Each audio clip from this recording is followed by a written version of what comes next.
속담에 이르길 자식이 없어 대를 잇지 못하는 것이 가장 큰 불효라 했다. 이 오래된 가르침은 보이지 않는 족쇄처럼 대대로 사람들 마음속에 깊이 새겨졌다. 가문의 대를 잇고 제사를 받드는 일은 마치 사람이 세상에 태어나 해야 할 가장 당연한 책임처럼 여겨졌다. 하지만 기어이 천년을 이어온 인륜의 도리를 거스르며 홀로 세상에 남아 외로이 살아가는 사람도 있었다. 사람들은 늘 연민과 억측, 심지어 경멸의 눈초리로 이런 별종들을 바라보았다.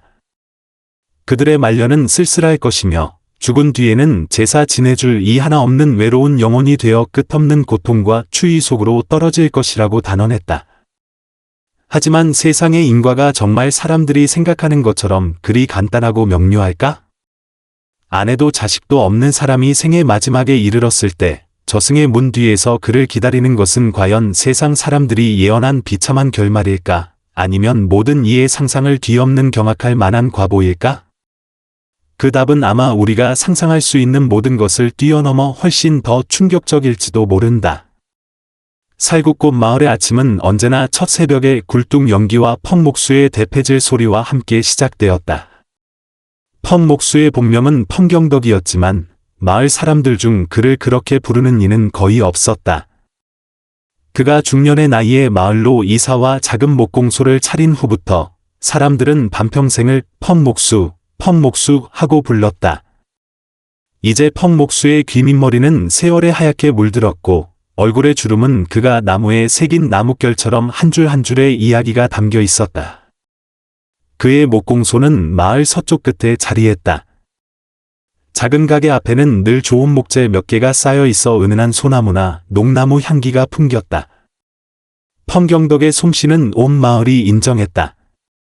높은 벼슬아치가 화려한 조각이 새겨진 혼수 가구를 맞추든 평범한 백성이 튼튼하고 오래 쓸 네모난 상을 하나 필요로 하든 그를 찾으면 틀림없었다. 그가 만든 물건은 장부와 홈이 딱 들어맞아 수십 년을 써도 흔들림이 없었고 세세한 부분에는 다른 이들이 흉내낼 수 없는 영적인 기운이 깃들어 있었다. 상다리에 눈에 띄지 않는 곡선 하나, 장롱문에 조용히 피어난 매화 한 송이가 그 죽은 사물에 생기를 불어넣었다. 이치대로라면 이런 좋은 솜씨를 가졌으니 펑경덕의 살림은 꽤 넉넉해야 했다. 하지만 그는 평생 아내를 얻지 않았고 자식을 낳아 기르는 것은 말할 것도 없었다. 이 넓은 살구꽃 마을 동쪽 끝에서 서쪽 끝까지 서너 명의 아이들이 무릎을 감싸고 돌지 않는 집이 어디 있으며 자식들의 혼사로 속을 끓이지 않는 집이 어디 있겠는가. 오직 펑경덕만이 들판에 외로이 선 나무처럼 홀로 비바람과 눈서리를 맞으며 누구와도 가지를 잇지 않고 새로운 가지를 뻗지도 않았다. 이는 살구꽃 마을의 가장 큰 수수께끼이자 아낙네들이 해바라기 씨를 까며 나누는 가장 오래된 이야기거리였다. 다들 말 좀 해봐요. 저 펑목수, 도대체 어떻게 된 거래? 가난하다고 하기엔 솜씨가 저리 좋으니 모아둔 돈이 마누라를 여럿 얻고도 남았을 거야. 못생겼다고 하기엔 내가 젊었을 때 봤는데 이목구비가 뚜렷한 청년이었고 중매쟁이들이 문지방이 닳도록 드나들었다고 복내객잔의 여주인이 허리에 손을 쳐범고는 도무지 이해가 안 간다는 표정을 지었다. 그러게 말이에요. 길모퉁이에서 두부를 파는 왕씨 할머니가 말을 받았다. 듣자 하니 젊었을 때 마음에 상처를 입었대요. 어떤 여자한테 속아서 마음에 재만 남았고 그래서 평생 여자를 가까이 하지 않는 거라고 하더군요. 아니, 장매파가 손에 든 부채를 흔들며 비밀을 안다는 듯 신비로운 표정을 지었다. 내가 말해줄게요. 이 일은 좀 기이해요. 내가 오래전에 그에게 중매를 선 적이 있었는데 이웃 마을 아가씨였죠. 어찌나 알이 떠었는지. 그런데 어떻게 됐는지 알아요? 펑목수는 얼굴도 안 보고 중매 사례비를 돌려보냈어요. 그러면서 제 팔자에 없는 인연이니 아가씨의 앞길을 막을 수 없다고 전해왔죠. 이게 말이나 되는 소리예요? 내가 보기에 그는 그냥 타고난 괴짜예요. 사주에 살이 껴서 처자식을 해치는 팔자란 말이죠. 이 말이 나오자 주위 사람들은 모두 숨을 들이켰고 펑목수의 목공소를 보는 눈빛의 꺼림칙함과 거리감이 더해졌다. 그렇게 펑경덕에 대한 소문은 점점 더 기이해졌다. 어떤 이는 그가 젊었을 때 타지에서 기술을 배우다 부정한 것에 밉보여 평생 가정을 꾸릴 수 없는 저주에 걸렸다고 했고, 어떤 이는 그가 사실 속세를 초월한 제가 수행자인데 머리만 깎지 않았을 뿐이라고도 했다. 이런 뜬 소문에 대해 펑경덕은 전혀 모르는 듯, 혹은 전혀 신경 쓰지 않는 듯 했다. 그의 삶은 오래된 우물처럼 아무런 파문도 잃지 않았다. 내일 날이 밝기 전에 일어나 천천히 권법을 연마하고 나면 화로에 불을 지펴 하루의 일을 시작했다. 대패질 소리, 끌질 소리, 사포질 소리가 작은 마당에 규칙적으로 울려 퍼지는 것이 마치 단조롭지만 집요한 불경 소리 같았다. 그의 식사는 간단했다. 밥 한 그릇, 짠지 한 접시에 가끔 달걀 프라이 하나를 더하면 한 끼 식사가 되었다. 옷도 늘 빛이 바랜 몇 벌의 무명옷을 깨끗하고 단정하게 입었다. 그는 외톨이처럼 보였지만 인정머리 없는 사람은 아니었다. 누구네 집 아이의 나무 조랑말이 부서져 가져오면 그는 뚝딱 고쳐주고는 돈 한 푼 받지 않고 늘 장롱에서 엿사탕 하나를 꺼내 아이 손에 쥐어주었다. 동쪽 거리 이씨 과부댁 지붕이 셀 때도 그가 말없이 사다리를 메고 가 고쳐주었다. 그는 말이 없었고 남들이 고마워하면 살짝 손을 저으며 조금은 수줍은 듯한 미소를 지을 뿐이었다. 그러면 눈가에 주름이 겹겹이 쌓여 유난히 온화해 보였다. 하지만 그런 온화함은 마을의 많은 사람들에게는 어쩔 수 없는 위장처럼 보였다. 그들은 무릎 아래서 재롱을 부릴 자식도 추위와 더위를 알아줄 늙은 아내도 없으니 펑경덕의 마음속은 분명 쓰라리고 처량할 것이라고 굳게 믿었다. 특히 명절이 되어 집집마다 등불을 내걸고 자손들이 가득할 때 펑경덕의 가게에는 늘 외로운 그림자 하나만이 창호지에 비쳐 유난히 쓸쓸해 보였다. 에휴, 가엾어라. 지금이야 움직일 수 있으니 혼자 몸을 돌보지만 몇 년 더 지나서 못 움직이게 되면 곁에서 물 한 잔 떠다 줄 사람도 없겠지. 그러게나 말이야. 죽은 뒤에는 더 비참하지. 상복 입고 곡해줄 사람도, 길 인도해줄 사람도, 제사 지내줄 후손도 없을 테니. 저승에 가면 돌봐줄 이 없는 외로운 귀신이 되어 굶주리고 떨지 않겠어? 이게 다 불효의 업보야. 조상님 말씀은 틀린 게 하나 없다니까. 이런 이야기들은 바람처럼 늘 어느 정도 펑경덕의 귀에 들어왔다. 그는 결코 변명하지 않았고 다만 그 말을 들었을 때 손에 든 일이 잠시 멈칫했다가 이내 평소로 돌아왔다.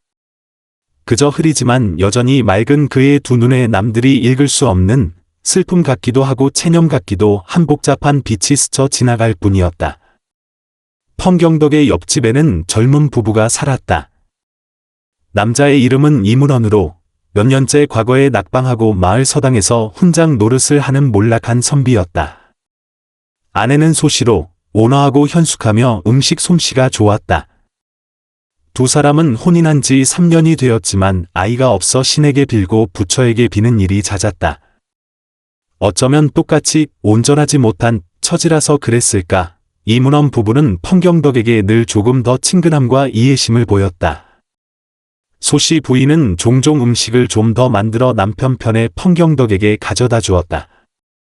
이문헌 또한 한가할 때면 작은 의자를 들고 펑목수의 가게 앞에 앉아 그가 일하는 것을 구경하며 몇 마디 말을 나누길 좋아했다. 펑 어르신, 이 솜씨는 정말 대단하십니다. 평범한 나무 토막이 어르신 손에 들어가니 마치 생명을 부여받는 것 같습니다. 이문헌은 네모난 나무 토막이 펑경덕의 조각칼 아래서 점차 매와 가지에 앉은 까치의 형상을 드러내는 것을 보며 진심으로 감탄했다. 펑경덕은 하던 일을 멈추고 소매로 이마에 땀을 닦으며 웃었다. 생명은 무슨? 그저 나무의 결을 따라 그 안에 숨겨진 모양을 끄집어내는 것뿐일세. 나무도 사람과 같아서 저마다의 성질이 있지. 그걸 이해하고 따라야 가장 좋은 모습을 드러낼 수 있다네. 이문헌은 무언가 생각에 잠긴 듯 고개를 끄덕이더니 참지 못하고 물었다. 어르신, 혼자 계시면? 정말 외롭지 않으십니까? 그는 노인의 아픈 곳을 건드릴까 봐 조심스럽게 물었다. 펑경덕은 잠시 침묵하다가 고개를 들어 마당 구석의 늙은 회화나무를 바라보았다. 햇살이 무성한 나뭇잎 사이로 부서져 얼룩덜룩한 그림자를 드리웠다. 그는 천천히 말했다. 익숙해지니 괜찮아졌네. 이 마당의 바람 소리, 이 조각칼과 나무가 부딪히는 소리도 오래 들으니 나에게 말을 거는 것 같아. 게다가 마음속에 품은 것이 있고 품은 사람이 있으면 어디를 가든 겨디 늘 시끌벅적한 것 같지. 마음속에 품은 사람이여, 이 문어는 이해할 수 없었다. 펑경덕은 더 이상 말하지 않고 조각칼을 들어 아직 완성되지 않은 까치를 계속 조각했다. 그의 눈빛은 집중되어 있으면서도 부드러웠다. 마치 그가 조각하는 것이 나무가 아니라 오래도록 봉인된 기억의 한 조각인 듯했다. 이 문어는 펑경덕의 머리맡에 늘 작은 천으로 싼 물건이 걸려 있는 것을 눈치챘다. 노인은 그것을 누구에게도 보여주지 않았다. 한 번은 그가 밥을 갖다 주러 갔을 때 마침 바람이 불어 천의 한쪽 귀퉁이가 들렸는데 그 안에 고풍스러운 나무 비녀가 있는 것을 힐끗 보았다. 비녀 머리는 닳아서 매우 매끄러웠고 오랫동안 누군가 만졌던 흔적이 역력했다. 그는 마음속으로 궁금했지만 눈치껏 더 묻지는 않았다. 마을 동쪽에는 감노사라는 오래된 절이 있었다. 절의 주주인 료진 대사는 돌을 깨우친 고승이었다. 펑경덕은 절에 자주 가지 않았지만 한두 달에 한 번씩은 료진 대사가 직접 산을 내려와 펑경덕의 가게에서 그와 바둑을 두고 맑은 차 한 주전자를 마셨다. 이것은 펑경덕의 삶에서 몇 안 되는 사교 활동이었다. 두 사람이 바둑을 둘 때는 늘 말보다 침묵이 길었다. 바둑판 위에서 흙과 백의 돌이 얽혀 싸우는 동안 마당에는 바둑돌 놓는 소리와 바람에 나뭇잎 스치는 소리뿐이었다. 바둑 한 판이 끝나야 료진 대사는 입을 열었고 그마저도 알쏭달쏭한 말들이었다. 펑거사, 이 마당의 풀과 나무는 어째 제 절의 것보다 더 무성하게 자라는군요. 펑경덕은 바둑돌을 정리하며 담담하게 대답했다. 절의 풀과 나무는 불경 소리를 들으며 속세를 벗어나길 구하지만 이곳의 풀과 나무는 세상에 사람 사는 냄새를 맡으며 생기를 구하기 때문이겠지요. 료진 대사는 두 손을 모으고 불호를 외웠다. 아미타불. 꽃 한 송이에 세계가 있고 잎사귀 하나에 깨달음이 있나니. 속세를 벗어남과 속세의 머무름은 마음에 있지 형상에 있지 않습니다. 어떤 나무는 열매를 맺지 않는 듯 보이나 수많은 덩굴에게 비바람을 막아주니 그 공덕이 열매 가득한 나무보다 더 크다 할 것입니다. 펑경덕의 손이 미세하게 떨렸고 그는 흙돌 하나를 손바닥에 쥔 채 한참 동안 바둑통에 넣지 못했다. 날은 그렇게 하루하루 흘러갔고 펑경덕의 등은 점점 더 굽었으며 손과 발도 점차 예전처럼 날래지 못했다. 그는 더 이상 많은 심혈을 기울여야 하는 정교한 일은 받지 않고 가끔 동네 사람들의 책상이나 의자를 고쳐줄 뿐이었다. 그의 가게에서는 대패질 소리가 점점 줄어들고 기침 소리가 늘어갔다. 마을 사람들은 다시 수군거리기 시작했다. 거 봐, 내가 뭘 했어. 업보가 온 거라니까. 젊었을 때 복을 쌓을 줄 모르니 늙어서 고생하는 거지. 그러게. 곁에 친척 하나 없으니 아파도 아무도 모르겠네. 어느 날 소리 소문 없이 방에서 죽으면 냄새가 나야 발견될걸. 이런 모진 말들은 칼날 같아서 이문원이 듣기에도 마음이 시렸지만 어떻게 반박해야 할지 알 수 없었다. 세속적인 눈으로 볼 때 펑경덕의 말년은 분명 사람들이 생각하는 처량함이라는 단어의 모든 상상에 부합했기 때문이다. 이문원은 아내와 상의한 후 노인을 더욱 자주 돌보기 시작했다. 소씨 부인은 매일 소화하기 쉬운 국을 끓여 남편 편에 보냈다. 이문원은 매일 노인 곁에 잠시 앉아 집을 정리해주고 요강을 비워주었다. 펑경덕은 처음에는 폐를 끼치고 싶지 않다며 사양했다. 하지만 이문원은 고집을 부렸다. 어르신, 저희에게 어려워 마십시오. 저희는 젊은이 이런 일은 당연히 해야 합니다. 게다가 저는 어릴 때 부모님을 여의고 동네분들 도움으로 자랐습니다. 어르신은 저에게 친부모나 다름없습니다. 이 말을 듣자 펑경덕의 흐린 눈에 눈물이 고였다. 그는 떨리는 손으로 이문원의 손을 잡고 입술을 몇 번 움직였지만 아무 말도 하지 못하고 그저 그의 손등을 힘주어 두드릴 뿐이었다. 그의 겨울은 유난히 일찍 그리고 혹독하게 찾아왔다. 펑경덕의 몸은 완전히 무너져 종일 자리에 누워 지냈고 의식도 때로는 맑았다가 때로는 흐릿했다. 정신이 막을 때면 그는 이문원의 손을 잡고 끊어질 듯한 목소리로 헛소리를 했다. 물! 큰 물이야. 와나야. 무서워 마라. 내가 데려가마. 아이. 꼭 살아야 한다. 잘 살아야 해. 이문원은 무슨 말인지 몰라 그저 노인이 헛소리를 하는 것이라 생각했다. 소씨 부인은 옆에서 조용히 눈물을 훔치며 노인이 평생 외롭게 살다 임종을 앞두고 허무맹랑한 환영을 좇는다고 한탄했다. 마을 사람들은 이문원 부부가 피 한 방울 섞이지 않은 노인을 이토록 정성껏 돌보는 것을 보고 어떤 이들은 그들의 선량함에 감탄했지만 더 많은 이들은 뒤에서 수군거렸다. 펑 목수에 얼마 안 되는 장례비라도 노리는 가짜 친절이라고 했다. 이에 대해 이문원 부부는 못 들은 척했다. 그들은 단지 평생을 선하게 살아온 노인이 생의 마지막 순간까지 그런 악독한 말로 억측당해서는 안 된다고 생각할 뿐이었다. 섣달의 어느 날 큰 눈이 내려온 살구꽃 마을이 두꺼운 은빛 옷을 입었다. 펑경덕의 숨소리는 점점 미약해졌고 그는 이미 며칠째 물 한 모금 넘기지 못했다.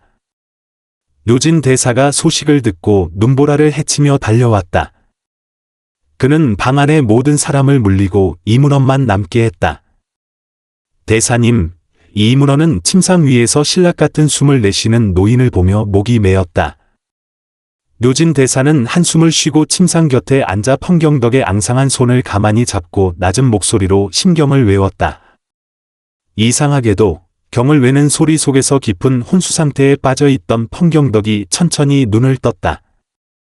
그의 시선이 방 안을 한 바퀴 둘러본 후 마지막으로 이문원의 얼굴에 멎었다. 그는 마지막 힘을 다해 베개 밑에서 작은 구리 열쇠 하나를 꺼내 떨리는 손으로 이문원에게 건넸다. 문원아. 나는 이제 틀렸네. 자네가 내 뒷일을 좀 부탁하네.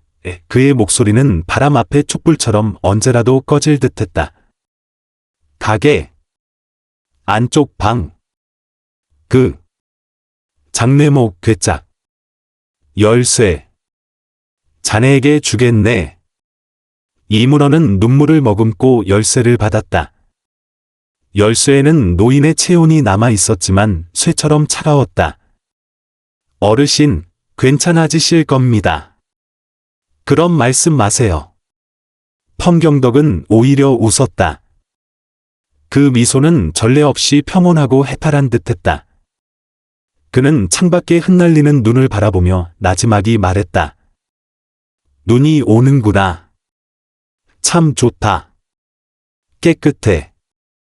이 말을 끝으로 그의 고개가 꺾이고 손이 힘없이 늘어졌다. 방 안은 죽음 같은 정적이 흘렀다. 이문원은 침상 앞에 무릎을 꿇고 비 오듯 눈물을 쏟았다. 묘진 대사는 일어나 두 손을 모으고 펑경덕의 시신을 향해 깊이 허리를 숙이며 읊조렸다. 펑거사, 공덕이 원만하여 이제 연화대로 가시니 부디 평안히 가십시오. 창밖에서는 구경하던 이웃들, 자신의 예언이 맞는지 확인하려던 이들이 발끝을 들고 목을 길게 빼 안을 엿보고 있었다. 어떻게 됐어? 숨 넘어갔지? 에휴, 결국 끝이구나. 가엾어라. 죽을 때 배웅해줄 친척 하나 없다니. 내가 뭘 했어. 이게 바로 후손을 남기지 않은 과보라니까. 두고 봐. 저 장례식은 분명 설렁하게 치러질 거고 어쩌면 제대로 된 관도 없이 거적에 말려 묻힐지도 몰라. 장매파의 목소리는 시큼하고 날카로웠으며 남의 불행을 고소해야 하는 기색이 역력했다. 사람들이 펑경덕이 고독과 처량함 속에서 최종적인 과보를 맞을 것이라 확신하며 수군거릴 때 기이한 변화가 일어났다. 지극히 맑고 그윽한 단향이 아무런 예고 없이 그 초라한 집에서 피어올라 순식간에 눈보라의 향기와 속세의 소음을 압도했다. 그 향기는 어떤 향불에서도 나는 것이 아니었다. 마치 허공에서 생겨난 듯 온화하고 장엄했으며 코로 들이마시자 마음의 번뇌가 순식간에 사라졌다. 뒤이어 더욱 경악할 만한 광경이 펼쳐졌다. 집 밖에 있던 앙상한 늙은 회화나무 위로 어디선가 수백 마리의 까치떼가 날아와 앉았다.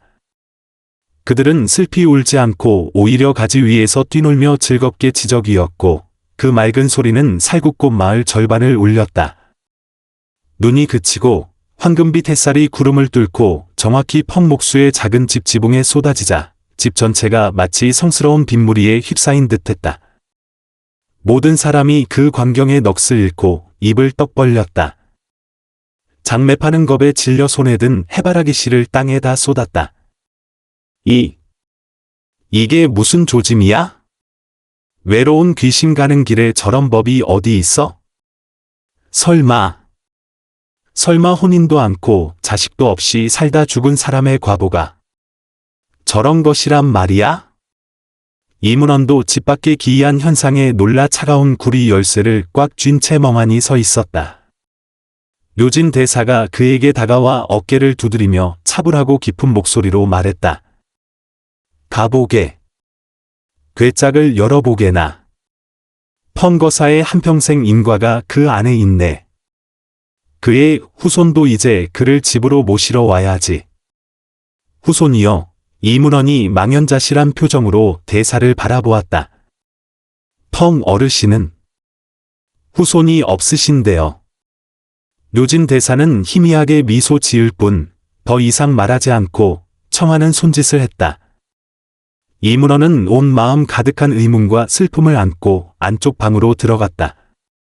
그곳은 아주 작은 방으로 침대 하나 외에는 벽에 기댄 장례목 괴짝이 전부였다. 괴짝은 매우 낡았고 구리 자물쇠에는 녹이 슬어 있었다. 그는 떨리는 손으로 열쇠를 구멍에 꽂고 살짝 돌렸다. 찰칵 소리와 함께 자물쇠가 열렸다. 그는 심호흡을 하고 무거운 괴짝 뚜껑을 열었다. 괴짝 안에는 그가 상상했던 금은보화나 값비싼 땅문서 같은 것은 없었다. 가장 위에는 천으로 정갈하게 싼 나무 비녀가 놓여 있었다. 바로 그가 힐끗 보았던 그 비녀였다. 비녀는 소박한 복숭아나무로 만들어졌고 비녀 머리에는 작은 치자꽃 봉오리가 새겨져 있었다. 조각한 사람의 솜씨가 아직 서툴러 펑경덕의 후기 솜씨에는 한참 미치지 못했지만 칼질 하나하나에 진실한 감정이 가득했다. 나무 비녀 아래에는 누렇게 바랜 편지지가 두껍게 쌓여 있었다. 편지지의 글씨는 어떤 것은 수려하고 힘찼지만 어떤 것은 물에 번져 흐릿했다. 이문헌은 조심스럽게 맨 위의 편지 한 장을 들어 펼쳤다. 그것은 한 젊은이가 자신의 약혼녀에게 쓴 편지였다. 사랑하는 와나에게. 이 글이 자네를 만나길 바라네. 오늘 또 자네를 위해 비녀를 하나 만들었네. 자네가 가장 좋아하는 치자꽃이야. 다만 내 솜씨가 늘질 않아 자네 미소의 만분의 1도 담아내지 못하는구려. 부모님께서 자네 집에 청혼하러 가셔서 8월 여럿셋 날로 좋은 날을 잡았네. 와나야, 나는 그날을 손꼽아 기다리네. 어서 빨리 자네를 아내로 맞이할 날을. 그 후에는 자네가 머리를 빗으면 내가 눈썹을 그려주며 한평생 영원히 서로를 저버리지 않으리. 경덕이 쓰다. 편지의 끝에는 경덕이라 적혀 있었다. 이문헌의 심장이 쿵 내려앉았다. 그는 이것이 젊은 시절의 펑경덕이 와나라는 아가씨에게 쓴 편지임을 깨달았다. 편지 끝에는 아리따운 작은 글씨가 몇 줄 더 있었는데 아마도 그 와나 아가씨의 답장인 듯했다. 경덕 오라버니, 비녀가 참 예뻐요.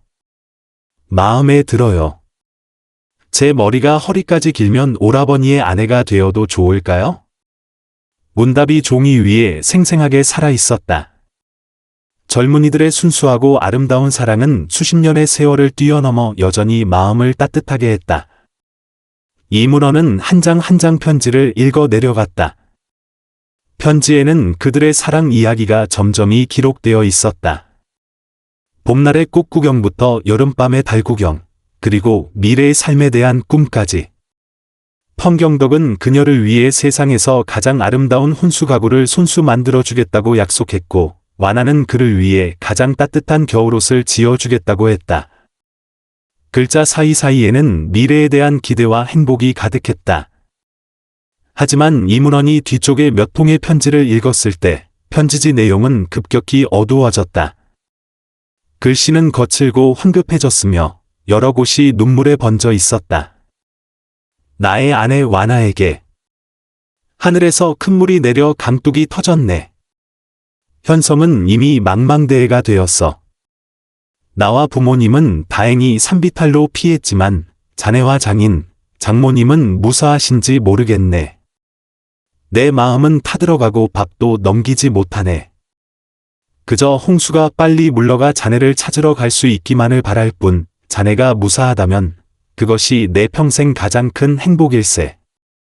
남편 경덕이 피눈물로 쓰다. 편지는 갑자년 7월 초사흘에 쓰였다. 이문헌의 마음이 철렁했다. 그는 마을 노인들이 60년 전 갑자년에 이웃지방 청하현에서 100년 만에 큰 홍수가 났었다고 말한 것을 기억했다. 현성 전체가 물에 잠겨 수많은 사람이 죽고 다쳤다고 했다. 펑 어르신의 고향이 바로 그곳이었던 것이다. 그 다음부터는 편지라기보다는 일기에 가까운 기록이었다. 7월 초여를. 물이 좀 빠져 사람들을 따라 자네를 찾으러 산을 내려왔네. 사방이 무너진 담벼락과 떠다니는 시체들로 참혹하기 그지없네. 부모님도 홍수 속에서 돌아가셨어. 이제 이 세상에 나에게는 자네뿐이야, 와나. 나는 반드시 자네를 찾아야 해. 7월 보름. 자네 집 예터를 찾았네. 그곳은 이미 폐허가 되어 있었어. 나는 미친 듯이 진흙과 기왓장을 파헤쳤고 두 손이 다 닳아버렸지만 자네를 찾을 수 없었네. 이웃이 말하길 자네 가족 모두 큰 물에 휩쓸려 갔다고 하더군. 나는 믿지 않아. 와나, 자네는 그렇게 착한데 하늘이 어찌 자네에게 이럴 수 있겠나. 7월 열하을에. 마침내 하류의 유목 위에서 자네를 찾았네. 자네는 문짝 하나를 끌어안고 있었고 품에는 강보 하나를 감싸고 있었지. 자네 동생의 아이였구나. 갓돌이 지난 조카가 있다고 했었지. 자네는 그 아이를 지키기 위해 자신을. 와나, 왜 그렇게 바보 같았나? 왜 나를 기다리지 않았어? 여기까지 읽은 이문헌의 눈은 이미 흐릿해졌다. 그는 마치 젊은 사내가 사랑하는 여인의 차가운 시신을 안고 온통 폐허가 된 땅 위에서 가슴 찢어지는 비명을 지르는 모습을 보는 듯했다. 일기는 계속되었다. 7월 스무날. 자네와 장인, 장모님을 잘 모셨네. 자네 조카는 아직 살아있지만 숨이 미약하고 계속 열이 나네. 의원이 말하길 아이가 물에 너무 오래 있었고 놀라서 아마도. 나는 그 아이가 잘못되는 것을 허락할 수 없네. 와나, 이건 자네가 목숨과 맞바꾼 아이야. 자네 집안의 유일한 핏줄이지. 내 목숨을 걸어서라도 반드시 살려내겠네. 8월 초하루. 아이를 데리고 이 슬픈 청하현을 떠났네. 아이는 여전히 아프고 밤낮으로 우네. 나 같은 사내가 어찌 아이를 돌봐야 할지 모르겠어. 허물어진 절을 지나다 유랑하는 늙은 스님 한 분을 만났네. 그가 아이를 보더니 긴 한숨을 쉬며 말했네. 이 아이는 운명이 기구하고 선천적으로 약한데 큰 재앙까지 만나 양기가 심하게 손상되었으니 큰 공덕으로 지켜주지 않으면 3살을 넘기기 어려울 것이라고. 나는 무릎을 꿇고 아이를 살려달라고 빌었네. 스님은 말했지. 방울을 단 사람이 풀어야 하는 법, 이 아이의 재앙은 양수와 복으로 막아야 하오. 만약 지극한 혈육이 자신의 인연복, 자손복, 수명복 이 3가지 복을 모두 바친다면 아이에게 한 줄기 생명을 얻어줄 수 있을 것이요. 다만 그리하면 그 사람은 평생 고독하고 아내도 자식도 없이 복과 수명이 얕아져 자신의 한평생 속세의 원만함을 다른 이의 모자란 명운을 채우는 데 쓰는 셈이요. 이처럼 하늘의 뜻을 거스르는 법을 행하는 자는 스스로도 거대한 업보를 감당해야 하니 큰 자비와 큰 의지를 지닌 자가 아니면 할 수 없는 일이요. 나는 그에게 내가 아이의 혈육이 아닌데도 괜찮으냐고 물었네. 스님은 나를 한참 보더니 말했지. 마음이 지극하면 영험이 있고 큰 사랑에는 경계가 없으니 어찌 친하고 먼 것을 가리겠소. 여기까지 읽은 이 문헌은 마치 머릿속에서 거대한 천둥이 치는 듯했다. 그는 마침내 깨달았다. 펑경덕이 왜 평생 장가들지 않았는지를. 일기의 다음 장에는 종이를 뚫을 듯한 힘으로 마치 손가락 끝으로 쓴 듯한 짧은 혈서 한 줄이 있었다. 나, 펑경덕은 이에 맹세한다. 나의 인연, 자손, 복록 3복을 바쳐 내 아내 완화의 조카가 한평생 평안하고 순탄하기를 기원한다. 이 생에 혼인하지 않고 자식을 구하지 않으며 고독을 감수하리라. 하늘이 증인이여 신불께서 굽어 살피소서. 이 문헌은 그 종이를 든 채 손을 부들부들 떨었다. 살구꽃 마을을 수십 년간 괴롭혔던 그 수수께끼, 수많은 이들이 비웃고 동정했던 그 인생 뒤에 이토록 천지를 뒤흔드는 약속과 한 남자의 가장 깊고 비장한 사랑과 자비가 숨겨져 있었던 것이다. 그는 사주에 살이 낀 괴짜도 속세를 초월한 수행자도 아니었다. 그는 단지 사랑하는 이에 대한 약속을 지키고 무고한 생명을 구하기 위해 자진해서 가장 어렵고 외로운 길을 선택한 평범한 사람이었던 것이다. 그가 겪은 고독은 그 스스로 선택한 공덕이었다. 일기 뒷부분에는 펑경덕이 그 아이를 데리고 사방으로 의원을 찾아다닌 고된 여정이 기록되어 있었다. 그는 몸에 지닌 값나가는 것을 모두 팔고 아직 익숙지 않은 목공 솜씨로 자비를 하며 모자와 약값을 벌었다. 그는 아이를 안고 낯선 마을을 하나씩 지나쳤다. 밤에 아이가 열이나 울면 뜬 눈으로 밤새 아이를 안고 입으로는 몇 번이고 완아야 늘 부드럽게 불렀다. 마치 그렇게 하면 사랑하는 이의 힘이 아이에게 전해질 것이라는 듯이. 갑인년 봄 아이가 드디어 3살이 되었고 몸도 점차 튼튼해졌다. 말을 하기 시작했는데 처음 뱉은 말이 아빠가 아니라 할아버지였다. 그것도 좋지. 나는 본래 그의 아비가 아니니. 나는 아이에게 염안이라는 이름을 지어주었다. 그리워할 염, 평안할 안, 아이가 평생 평안하기를 바라니 내 마음의 소원 하나를 이룬 셈이다. 병진년 여름. 염안이 7살이 되었다. 아이는 똑똑해서 글자를 가르치면 금방 배웠다. 하루하루 커가는 아이의 이목구비가 점점 그의 어머니, 즉 완아의 남동생을 닮아간다. 나는 종종 아이를 보며 멍하니 생각에 잠긴다. 완아야, 보고 있는가? 우리 아이가. 아니, 자네 조카가 이렇게 잘 자랐네. 김인년 가을. 수소문 끝에 강남의 안경부에 장씨성을 가진 부자가 있다는 소식을 들었다. 그는 선행을 베풀기 좋아하고 재산이 많지만 나이 50이 넘도록 슬아의 자식이 없다고 한다. 내 마음에 생각이 들었다. 나 같은 가난한 목수가 염안에게 줄 수 있는 것은 떠돌아다니는 유년기뿐이다. 아이는 더 좋은 미래를 가져야 한다. 글을 배우고 바른 길을 가야 한다. 나를 따라다니는 것은 결국 아이를 힘들게 할 뿐이다. 나는 염안을 데리고 안경부로 가 그의 집 앞에서 사흘을 서성였다. 마침내 마음을 굳게 먹고 비 오는 밤 잠든 염안을 그의 생년월일과 신세, 홍수로 부모를 잃은 고아라고만 적었다. 를 적은 편지, 그리고 내 곁에 남은 유일한 돈 50냥과 함께 장씨 집대문 앞에 놓았다. 나는 멀리 담벼락 뒤에 숨어 장씨 집대문이 열리는 것을, 장 부인이 아이를 안고 하늘이 도우셨다며 우는 것을 지켜보았다. 내가 옳았다는 것을 알았다. 여만아, 나를 잊어라.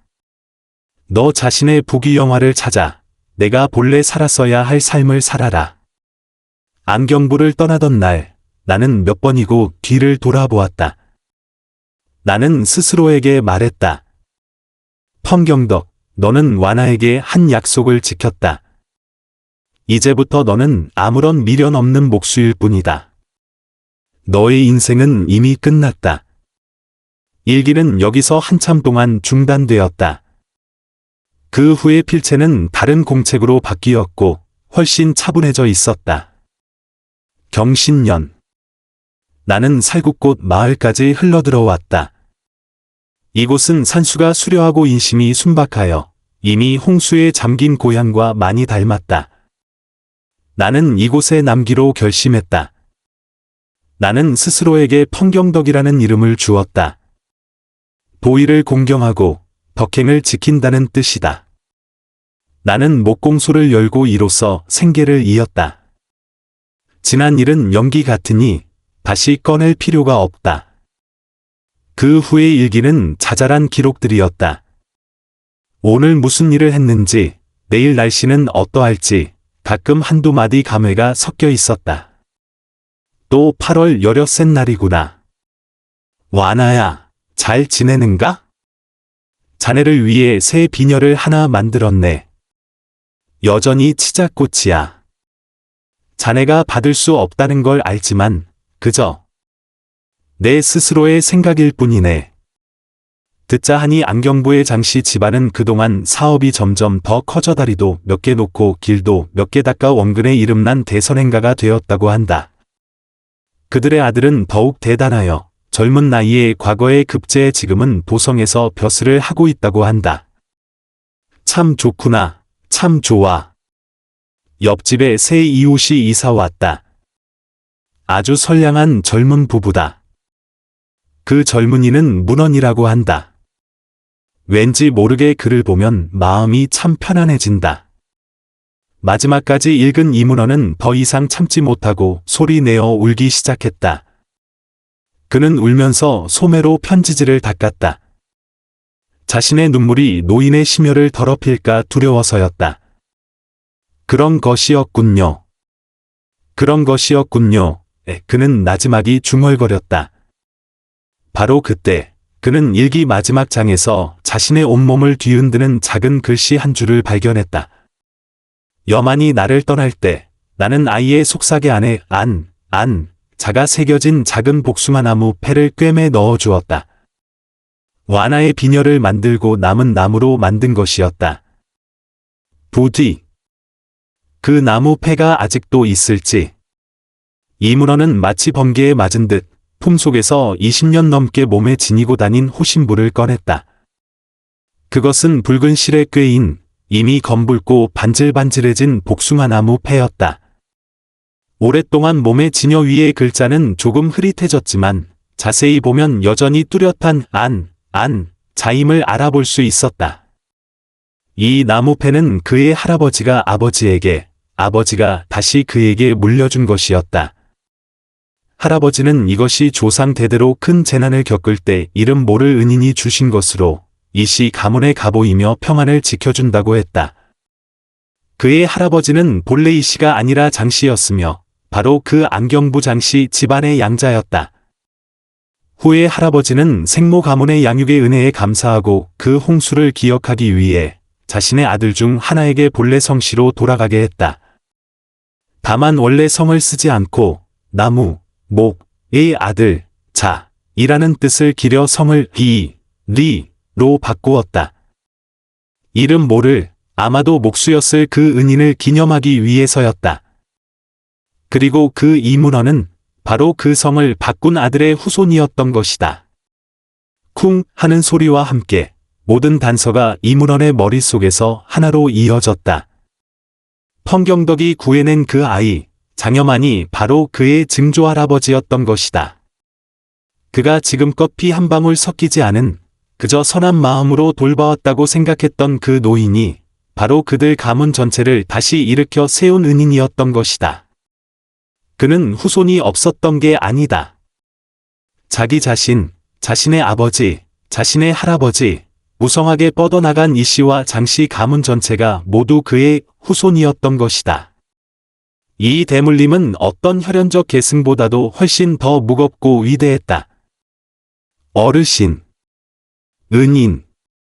이문어는 지극한 슬픔이 담긴 부르짖음을 토해내며 획돌아 안방을 뛰쳐나가 펑경덕의 시신 앞에 무겁게 무릎을 꿇었다. 그는 한 번, 또 한 번 머리를 조아렸고 이마에서는 곧 피가 배어 나왔다. 은인이시여, 불초손자 이문원이 인사 올립니다. 저희 온 가족이 60년이나 은인을 찾아 헤맸습니다. 그는 목이 메어 울었다. 그는 마침내 왜 자신이 노인을 보면 늘 친근하게 느껴졌는지, 왜 아내가 늘 노인을 위해 무언가 해주고 싶어 했는지 깨달았다. 그것은 아무 이유 없는 선행이 아니었다. 그것은 혈맥 깊은 곳, 영혼에 새겨진 감사와 인연이 보이지 않는 힘으로 그들을 이끌어 이 선조의 곁으로 돌아와 그의 임종을 지키게 한 것이었다. 묘진 대사가 어느새 그의 뒤에 서서 펑경덕이 임종 때 입었던 정갈하게 접힌 깨끗한 옷을 그에게 건네며 조용히 말했다. 이것이야말로 진정한 과보입니다. 선한 원인을 심으면 선한 결과를 얻는 법, 펑거사는 평생 복을 구하지 않았으나 복이 저절로 찾아왔습니다. 그는 자신의 자손 인연을 모두 흩었으나 그보다 더 큰 공덕의 후손들을 얻었습니다. 그는 외로워 보였으나 생의 마지막 길은 혈연을 넘어선 공덕의 자손이 직접 모시고 배웅하게 되었습니다.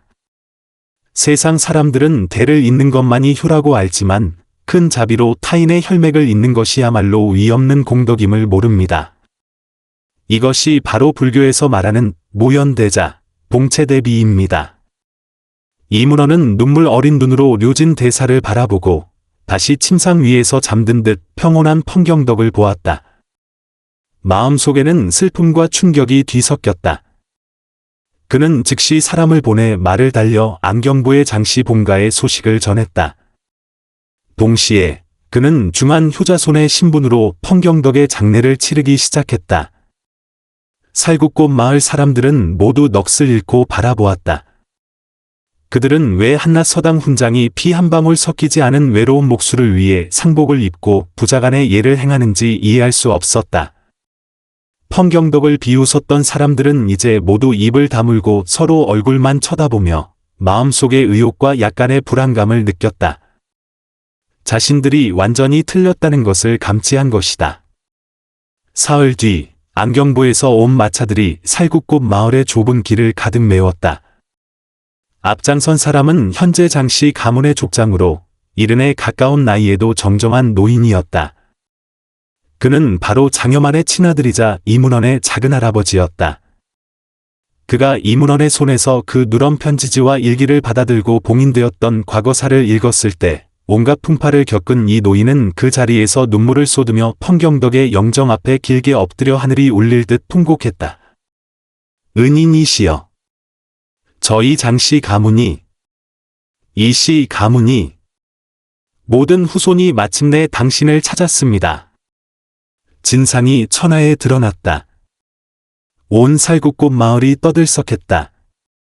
아무도 그 말없고 외롭던 늙은 목수가 60년간 숨어 지낸 위대한 영웅이자 대선인일 줄은 상상도 못했다. 그의 일생은 비극이 아니라 고독과 희생으로 써내려간 약속과 자비에 관한 장엄한 서사시였다. 한때 혀를 놀렸던 아낙네들은 부끄러워 고개를 숙였다. 그 모질었던 장매파는 얼굴이 새하얗게 질려 쥐구멍이라도 찾고 싶은 심정이었다.